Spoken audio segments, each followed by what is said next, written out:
Right then, are you comfortable? Good. Pass the mosquito coil, would you? Now, I want you to picture something. Two stray dogs. One is in a tailored Westminster waistcoat. The other is wearing a stars and stripes bandana. They are not just barking at each other from opposite ends of the garden anymore, are they? They have dug themselves into separate continents. That, in a nutshell, is the state of politics back in the old Blighty and across the pond in America. However, I am sat here 6,000 miles away in the glorious sweltering sanity of a Thai rice field, watching it all unfold like a particularly tedious pantomime. The question is, why has the garden party turned into a shouting match over the fence? Besides, why, in early 2026, does the gap feel wider than the Mekong in monsoon season? Let me put the kettle on again and I will explain. It is not just your imagination. The boffins with their clipboards and graphs confirm it. We are more divided than ever. However, while Britain and America have different scripts, one is a Shakespearean farce, the other is a Hollywood blockbuster on permanent loop, and they are being torn apart by the same rotten forces. First, we have what I call the diploma divide. Days are gone of voting with your pay packet. Now it is all about your degree certificate. In Britain, the old red wall crumbled because the party of the working man forgot who the working man was. The bloke with the calloused hands and no university debt started voting right, while the graduate with a latte and a liberal arts degree veered left. America has done the same jig. The Democrats are now a soiree for the credentialed, while the Republicans have become the pub for the non-degree crowd. The result? One side trusts the experts, the other side trusts common sense. What's more, neither trusts the other's news source. Splendid. Then there is the social media and the echo chamber of doom. We have all become creators of our own outrage, have we not?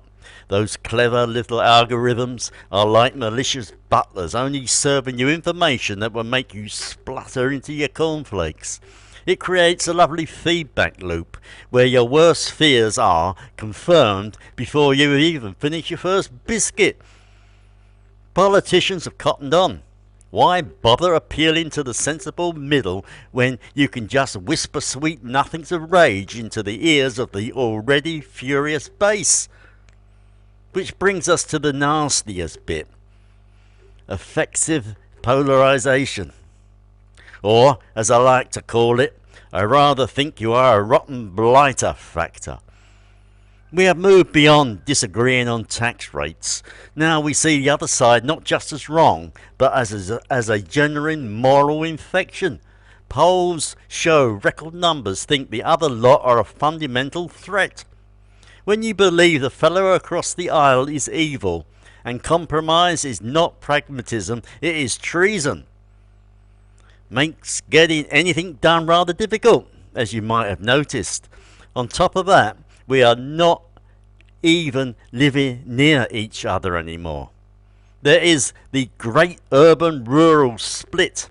Cities are becoming left-leaning criticals of, well, whatever they are, and the countryside is a bastion of the right. We live in bubbles. I would wager a city chap in Manchester goes weeks without a meaningful chat with a Tory voter, and vice versa. It is easier to caricature someone you never have to share a pint with. You would think, with all this gloom, we would have learned something from the chaos of 2024 and 2025, would you not? The elections that felt like national nervous breakdowns. Oh no. Instead, we shoved the whole mess into a pressure cooker and turned the heat up. In America, after the 2024 election, the Republicans became more purely conservative than a jar of pickled onions, while nearly half the country now calls themselves independent, which is just a polite way of saying profoundly fed up. In Britain, we had our own most fragmented election ever. Labour won a landslide, but with fewer people actually cheering for them. Everyone scuttling off to the niche parties, Reform, the Greens seeking ideological purity. The big tent parties, the tents are leaking and the polls have snapped. Economically, there is a vibe session. The GDP figures might look chipper, but the feeling is rotten. In America, a new tariff turned trade policy into a culture war. In Britain, if you are in the knowledge economy, you are perhaps recovering.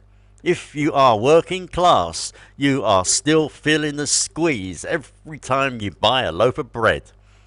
Fuels the populace beautifully, that does. And trust, roughly 60% of people in both countries think their democracy is working worse than 5 years ago.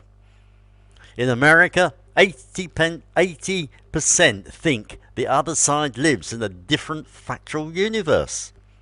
In Britain, our lovely first past the post system has millions feeling their vote is worthless, pushing them further to the fringes.